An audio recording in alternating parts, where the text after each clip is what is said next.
കൊച്ചുകുട്ടികൾ ലൈംഗിക അതിക്രമത്തിന് ഇരകളാകുന്ന സംഭവങ്ങൾ വർദ്ധിക്കുകയാണ്. സമൂഹത്തിലേറെ ബഹുമാനിക്കപ്പെടുന്നവരും മാന്യന്മാരെന്ന് നടിക്കുന്നവരുമൊക്കെയാണ് വേട്ടക്കാരുടെ വേഷത്തിലെത്തുന്നത്. കോഴിക്കോട് വടകരയിൽ വിവിധ പോക്സോ കേസുകളിൽ ക്ഷേത്രപൂജാരി ഉൾപ്പെടെ 3 പേർ അറസ്റ്റിലായി.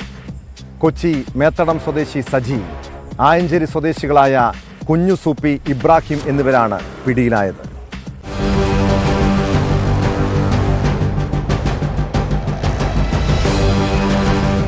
വയസ്സുകാരനെ പീഡിപ്പിച്ച കേസിലാണ് ക്ഷേത്രപൂജാരി എറണാകുളം മേത്തല സ്വദേശി എം സജിയെ വടകര പോലീസ് അറസ്റ്റ് ചെയ്തത്.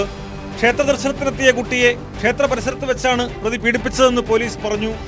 നേരത്തെ നിരവധി ക്ഷേത്രങ്ങളിൽ പൂജാകർമ്മങ്ങൾ നടത്തിയിരുന്ന ഇയാൾ അടുത്ത കാലത്താണ് വടകരയിലെത്തിയത്.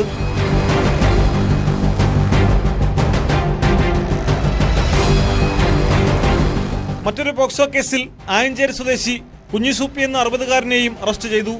9 വയസ്സുകാരനായ സ്കൂൾ വിദ്യാർത്ഥിയെ പീഡിപ്പിച്ച കേസിലെ പ്രതിയെയും വടകര പോലീസ് അറസ്റ്റ് ചെയ്തിട്ടുണ്ട്. ആയഞ്ചേരി താഴെത്തട്ടാറത്ത് ഇബ്രാഹിമിനെയാണ് അറസ്റ്റ് ചെയ്തത്.